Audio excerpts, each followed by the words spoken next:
Our podcast. My name is Darshawn McAway. If you typically listen to this podcast on audio-only platforms, well, rest assured, there's a link in the description that takes you to the video format of this podcast interview. Now, let's get on with our special guest. Let's get right into it. Listen, a lot of times what gives me the accreditation, if you will, and the representation. Hello, I'm the host of Wild Podcast. My name is Darshawn McAway.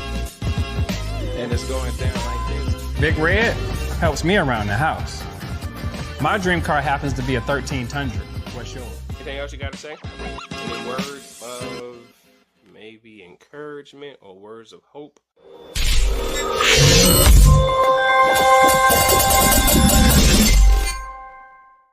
Dr. Katherine Hutchinson Hayes. Yeah. How you doing? I'm good. How are you? I totally understand because I jack up my guest names all the time. It's so sad. Listen, I'm so sorry. I'm so sorry about that. So let's talk about your book, A Fifth of a Story. What is that about? Yeah. So the premise, A Fifth of the Story, it's about a CIA member. His name is Brock O'Reilly, and he's got a great life, two really good friends, and the book is really about loyalty, betrayal, redemption, trust, and it opens in Africa where a mission goes wrong. Everything is done what they need to have gotten done gets done, but unfortunately, children and civilians get killed in the process, which can happen on a mission with CIA members because they're away from the states to protect potential issues, and it gets leaked, and they end up having to be channeled into the FBI, which is not uncommon. That can happen, and it's really about a security breach within the intel community.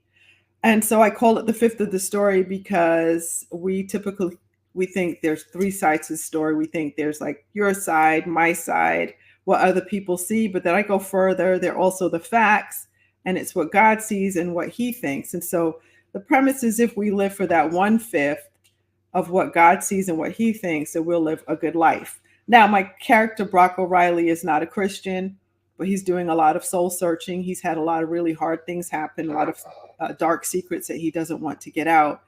That makes him ask all of these difficult questions. Who am I? Why am I here?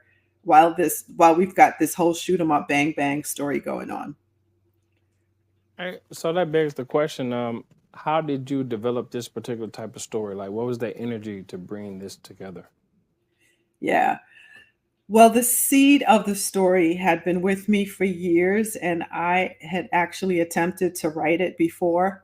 I had like 5 novels of hot garbage, and I mean, everything changed. The characters changed, the scene changed, and I decided to delve into a life that I know a lot about. My husband has worked for many years in the intel agency and in the military branch. And so because I'm privy to his life and also privy to a lot of the experts in his field, I was able to write a story that's really believable, that is on point in terms of what goes on in the intel industry, how they interact, what the different branches do, what they don't do. And I also wanted to tell a story about hate and about how extremist groups that create fear mongering and entice people to do really wicked things. They're extremists for a certain reason, and it kind of shows this one person how he unraveled and how he succumbed to becoming an extremist. And in the book, we examine white supremacy. And Americans, a lot of times, we are really frightened about terrorists, and we're worried about what evil can come into our country and hurt us, especially since 9/11. But the truth is, We are our worst enemy. Domestic terrorism, American citizens are actually the most violent and volatile to each other. So we are actually terrorists, and the most violent terrorist group in the U.S. are white supremacist groups. So when you were coming up as a kid, um, what were your ideal premise of like growing up? Like, did you know that you wanted to be a writer, or like you had some other thoughts? Yeah, I always loved writing. I would constantly get from my teachers that I should be a writer, and I had other I had other plans. I wanted to be a medical doctor. I started out in pre med. I was a pre med student for a number of years, and it's a really long story. But I ended up switching majors and becoming an English major and pursuing writing. And that was really tough in New York. It was like being an actress, and so I was having to have jobs to support my writing career. Was a magazine columnist for a number of magazines, and I ended up being a substitute teacher. And because of that, I fell in love with education and ended up getting my master's in education, my doctorate in educational leadership and supervision. And I was a principal for years. But year, this is about 15 years ago.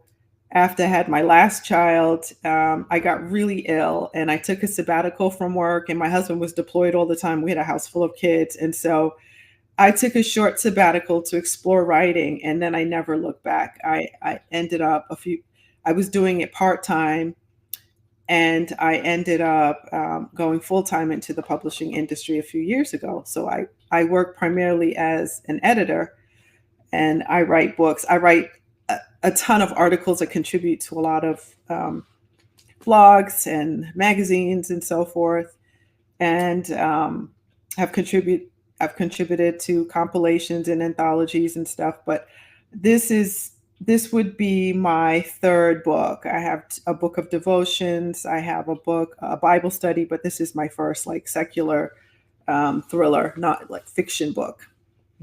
Okay. So are you self-published or traditionally published? I am traditionally published, but my first project was indie published. Okay.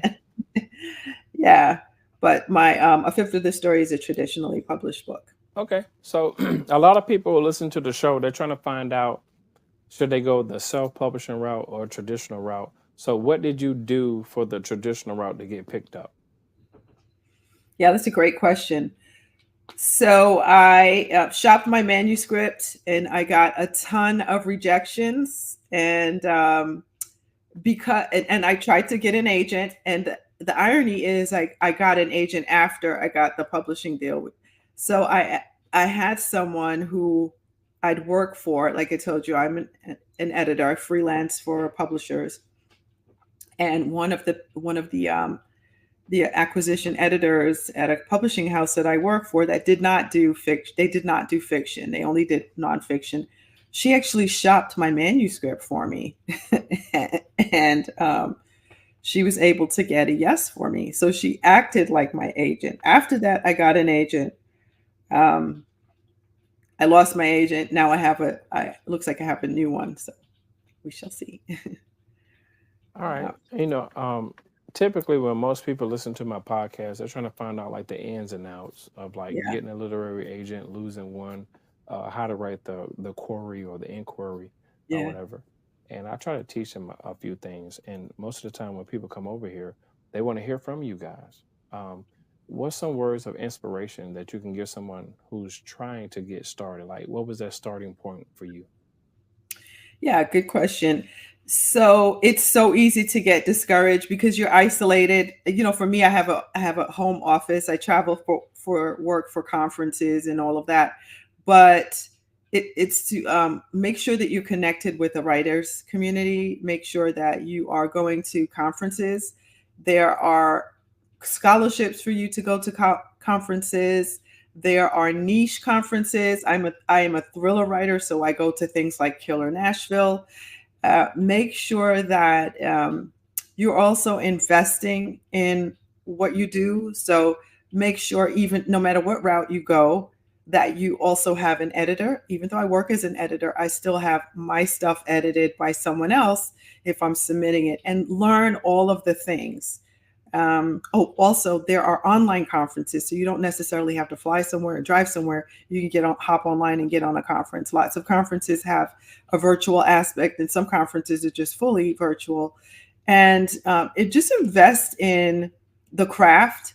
I just really threw myself into learning, gleaning, having a mentor, and then later on, when you become a little bit more accomplished, making sure that you also, pay it forward and backward, that you mentor other people, and learning how to do things like writing a query letter, like you mentioned, how to put together a book proposal, professional etiquette, how you follow up with an agent or a publisher. And also, in your querying, don't just mindlessly send out queries. Be really specific and make sure that agents and publishers are acquiring what it is that you write. Well, I agree with that. I did the Mm. same thing as well. So, with your books, anything happening on the silver screen, some short story films, anything like that in the works? Um, not not as of yet, but I am pitching. There's something that I am pitching my book for film, that we shall see, and it is part Okay. of a series. I have 5 books that are planned, and two are, well, one is finished and one is almost done. So I'll already, by the end of this year, I'll have 2 complete books in the series. So lots of material to pick up. Okay. All right. Well, let's tell everyone where they can find you on social media or even your website or even any book clubs that you have going on. Yeah. So my website is a great place, a great landing place. There's lots of stuff there. I love to mentor other authors, and so if you are looking for mentoring, you're looking for someone to come alongside you and help you. I have plenty of authors who've worked with me, and they will testify that I am all in, and I will. I'll give you everything I got. I'm very generous with my knowledge, and so you can hit me up at www dot Dr. Katherine, Katherine Hayes, HAYES.com. And there you can see all the links. I really like Instagram. I'm on Instagram quite a bit. I'm on Twitter. Those are my sweet spots. And I'm on everything else. LinkedIn. On what else is there? Threads. I'm on Facebook. Yeah. So I would love to connect. Well, I'm your host, Darshawn McAway. You're tuned in to wildpodcast.me. We're talking to Dr. Katherine Hutchinson Hayes. Thank you so much for coming by. She's promoting her book, A Fifth of a Story. Go check it out and see what's going on. There you go. There go the book right there. See what's going on. Talk to her. She's live on social media as much as she can be.